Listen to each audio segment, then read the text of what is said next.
Hello everyone. So yung topic natin for this video is Smart Money Technique or SMT Divergence. Okay? Ano nga ba ang SMT Divergence? SMT Divergence is a confirmation tool which can be used to validate or invalidate a trading setup. It shows real smart money accumulation in price action. Then what we look for is the crack in the correlation with closely related pairs. So, ibig sabihin nito, hinahanap natin yung correlation between pairs. Okay? So, please take note that SMT divergence is an additional confluence only and should not be used as your trade idea on where is the market price will possibly go. So, without a higher time frame narrative and bias to support your idea of using SMT as a confirmation, it is a useless confirmation tool. So, kailangan si SMT divergence, ginagamit lang siya as additional pang-check natin if tama ba yung bias natin and if possible ba na hindi mag-reverse doon yung price. So, we have to ensure na meron tayong higher time frame narrative and bias wherein we have to look at the top-down analysis starting with your higher time frame, middle time frame, and your lower time frame, entry time frame. Okay? So, ano nga ba yung sinasabi nitong SMT divergence? So, meron kasi tayong mga forex pairs, right? Meron din tayong index and meron din tayong mga pairs na related, let's say dito sa DXY. Okay? So, paano nga ba siya nangyayari? So, let's say for example, meron tayong tinatawag na positive correlation and negative correlation. Isang example nito is yung GBP USD sa negative correlation and yung DXY or yung dollar index. So, paano siya makikita sa chart? So, if nakikita natin yung price, let's say GBP USD, of course, ang sinasabi lang niyan is GBP versus USD. So, if umaangat yung GBP and then yung DXY natin bumababa. If maangat si DXY and then yung GBP USD natin na pair is bumababa. Okay, so in this case, sa example na to, nakikita natin nag-create siya ng stop hunt dito. So, pababa. And then, this also signals na aangat na yung price natin for GBP USD. And then, dito sa dollar index natin, pag nag-create siya ng failure swing sa taas, ganon pag negative correlation sa taas, yung isa is sa baba. So, pag pababa na, nag-create na siya ng failure swing dito, then, that's a signal na meron tayong negative correlation. So, another example for this is Euro USD or NDXY. So, sa example natin dito, same lang siya. So, if nakikita natin dito naman na nag-failure swing na yung GBP USD, big sabihin, possible bumaba na yan. And then, dito, sa dollar index, nag-create tayo ng stop hunt, hindi failure swing. So, aligned yung negative correlation natin. Ako, ang mas madalas kong gamitin actually is positive correlation. So, ang tinitignan ko lagi is yung mga positive correlated pairs. One example dito is sa Forex, yung GBP USD and Euro USD. So, paano siya nakikita? Let's say for example, bullish tayo sa bias natin. And sa higher time frame narrative natin is bullish na tayo. Pag nakita mo yung price na nag-create siya ng stop hunt sa isa, sa dalawa na to, and then, tignan mo sa kabila if nagkikreate ng failure swing. Ayan. Ang ibig sabihin pag failure swing, itong katapat nito na price, let's say, sa days na lang, Monday to. Kunwari, Monday to. And then, Monday to. And then, Tuesday to. Right? Kunwari, Tuesday yan. Then, yung Wednesday, dito. Nag-stop hunt siya sa Wednesday. Dito, sa Wednesday, hindi siya nag-stop hunt. So, meaning, failure swing yan. Hindi niya na-stop hunt. Kaya, failure swing. Okay? So, always choose yung failure swing na pair to trade. Sa mga positive correlated pairs, pag pumipili ako sa dalawa, ang pinipili ko lagi yung failure swing. Kasi yun yung mas may chance na mabilis umangat in this case or in this scenario. So dito naman, let's say for example, ito naman yung nag-fail to create ng nagkaroon ng failure swing, yung GBP USD, pababa. Dito nag-stop hunt tayo sa Euro USD. So, pipiliin ko dito is yung nag-failure swing, which is yun yung GBP USD. So, another example, sa index naman, or sa futures. So, meron tayong Nasdaq and Dow Jones. Or, minsan, ang ginagamit, actually, mas madalas kong ginagamit dito is yung S&P.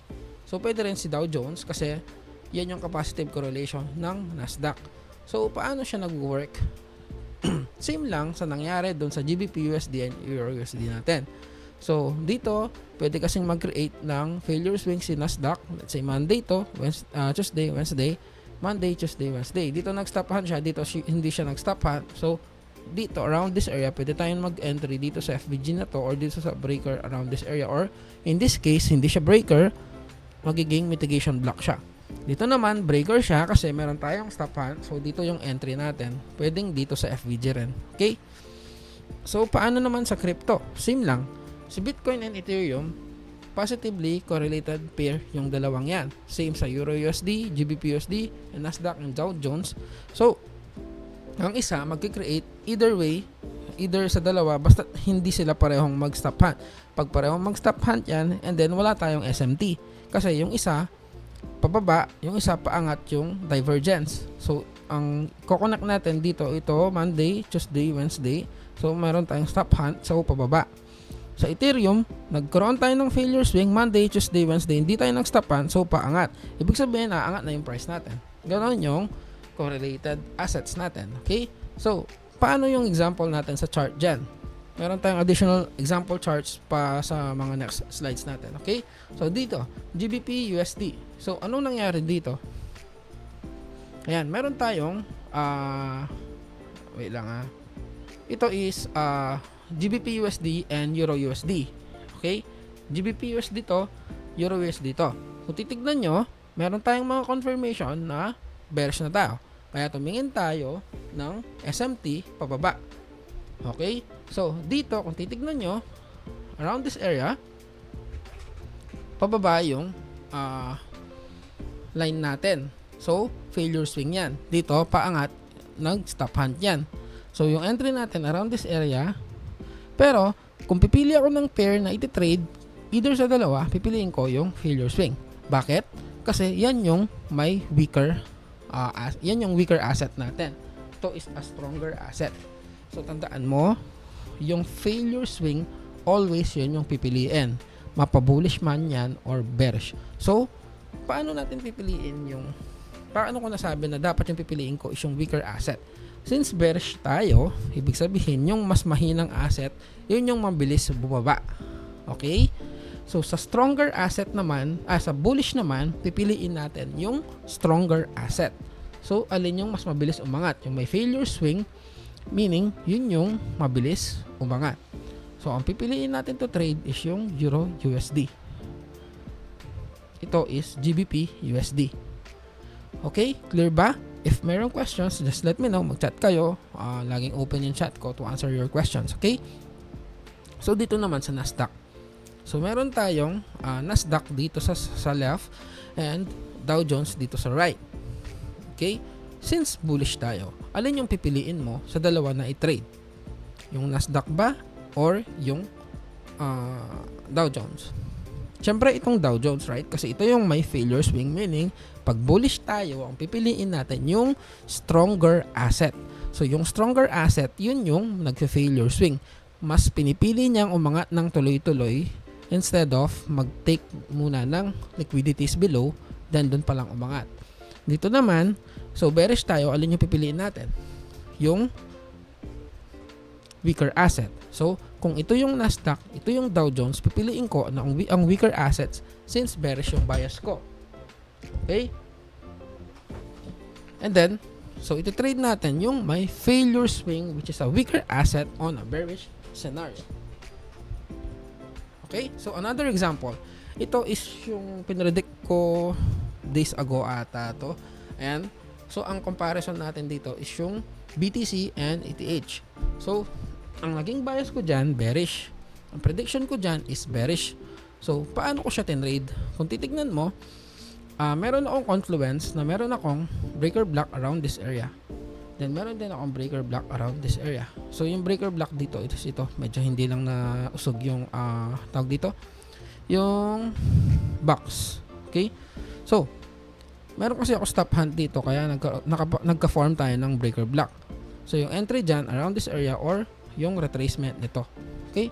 Same dito, pwedeng yung entry dito is yung retracement. Okay? So, paano ko nasabi na ang pinili kong to trade dyan is BTC. Why? Kasi yun yung weaker asset compared kay ETH. Mas mabilis bumaba yung BTC versus sa ETH. Always choose yung failure swing sa dalawa. So yan, ganyan. Okay? So another example dito. Yan. Dito naman is Nasdaq and S&P. Ayan, positively correlated pair din yung dalawang yan. So, ano bang use ni SMT? Bakit ko siya pinipili? Bakit ko pa ba siya nilalagay? Anong use niya sa chart? So, may malaki yung chance kasi na, let's say ito, ayan. Ito yung magkatapat dyan. Ayan. Dito. Dito may stop hunt tayo. Dito, wala tayong stop hunt. So, may failure swing tayo. Ang pipiliin ko dyan is yung S&P to trade. Ngayon,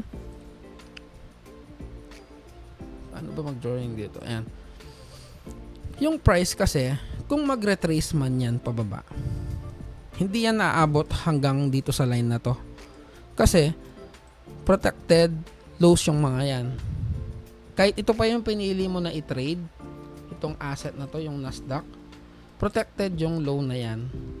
So, kung maglagay ka ng stop loss around this area or around this area, safe yung stop loss mo kasi bullish tayo. So, pwede mag-bounce dito, umangat yung price, then pwede nang bumalik yan. So, after some time, mabibreak pa rin naman talaga yan. Darating yung time na mabibreak. Pero, sa most recent price natin siya nagagamit. So, paano siya nag-work? Ayan, hindi babalikan ni price sa most recent price. For example, sa leg na to, hindi yan babalikan basta-basta. Unless, ma-violate na lahat ng mga PDRA natin dito. Let's say ito, na-break na. And then, yung mga ibang lows pa dito sa lower time frame and yung mga ibang FVG natin dyan na break na, pwedeng i-break na niya yan. Pero in the future yon. Pero sa most recent price natin, hindi niya i-break yan. Okay? Another example, dito naman sa AUD JPY, yan, and NZD JPY. So, meron tayong list, sinesend ko lagi sa inyo yon kung ano yung mga correlated pairs. Then, itong example natin, ayan, yung AUD JPY and NZD JPY, positively correlated asset yan. Ito is, kailan ba to? Yan, this coming week pa pala to. Ayan, so, ang ina-expect ko dyan, yung price hindi na babalik hanggang dito. Okay? Ang ina-expect ko, bababa yan. Lalo na meron tayong original consolidation around this area, nabuo na yung market maker sell model natin. And then, another confluence natin dyan is yung tawag dito, itong IRL, which is itong FVG and ERL. So, by Monday or Tuesday, pwede na mag-play out yan. Hindi ako mag-enter papunta dito kasi may chance na dumiretso na yan dito. Pero, pag yung price bumalik dito, hahanap ako ng entry dito, pababa. Ngayon, hahanap din ako ng SMT sa lower time frame. So, paano ko siya matitignan? Punta ako sa lower time frame, hanap ako ng magkatapat na ganito. Same dito. Okay? So, another example dito sa Euro USD and GBP USD. Ayan. So, ganyan lang siya. So, titrade ko dito sa dalawa is itong Euro USD. Kasi, ito yung weaker asset sa bearish scenario natin. Malaki din yung chance na hindi nababalikan ito, protected high na yan. Same dito, protected high yan. Pero, ang pipiliin ko, i-trade is yung may failure swing. Always. Okay? Another example dito is yung Australian dollar, USD, and NZD USD. Positively correlated pair din yan. And then, if titingnan nyo, ito yung most recent price natin. So, meron tayong SMT na nabuo. And dito, alin yung iti-trade ko sa dalawa? Yung AUD USD or yung NZD USD? Siyempre, yung NZD USD kasi weaker asset siya sa bearish scenario. Okay? So, another example, Euro JPY and GBP JPY. So, meron tayong SMT dito, around this area, meron din tayo dito. So, pipiliin ko dyan, alin? So, yung weaker asset ulit, yung may failure swing ulit. Okay? So, ito yung iti-trade ko, si Euro, JPY versus GBP, JPY. Okay? So, show tayo ng example sa live chart. Yan. So, paano ko ina-identify yung SMT? So, dito, kung titignan nyo yung cursor ko, makikita nyo, yung nandito sa left, kailangan, ito, katapat niya, ito, ano kasing tawag dito? Crosshair ba to? O crosshair? Crosshair. Ayan. Kung titignan mo sa kabila, ito rin siya. Right? So, ensure mo na ito, itong dulo na to, dito siya katapat ng dulo nun. Okay? And then, yung pinakadulo, another side, ito, katapat niya, yung ito. Okay? Ganun siya ina-identify. So, meaning, meron na tayong nangyaring SMT. So, yung price, bumaba. Kung titignan nyo, nagtuloy-tuloy na siya, bumaba. Hindi na niya binalikan yung part na to. Right? So, ganun lang, nag-work yung SMT. So, safe yung price natin. Kung titignan mo, meron din ata tayo na pabuo dito na SMT. Tingnan natin. Hindi ko sure tingnan lang natin. Hindi siya. Parehong parehong paganyan. Wait, I'll show para good example siya. Yan. Di yan SMT kasi pareho silang pataas. Kailangan yung isa pataas, yung isa pababa. Okay? So, hindi yan valid SMT. Tatanggalin ko yan. Baka makagulo sa trade ko this week. So, another example. Meron akong maganda dito. Nagustuhan ng mga community ng ICT sa Twitter. Kasi actually, sinashow ko din tong mga analysis ko na to sa Twitter. Mga ICT trader, marami kasi doon. So, ayan. Ito, another example. Kung titignan mo, katapat nito, ito. And then, katapat nitong part na to, dito. Ito, and ito. Hindi naman always na as in super tapat, pero yung mga swing highs and swing lows natin yung susundan natin. Pwede naman ito. Actually, yan, para katapat niya. Kaya lang, hindi yan yung pinaka-highest high natin. And also,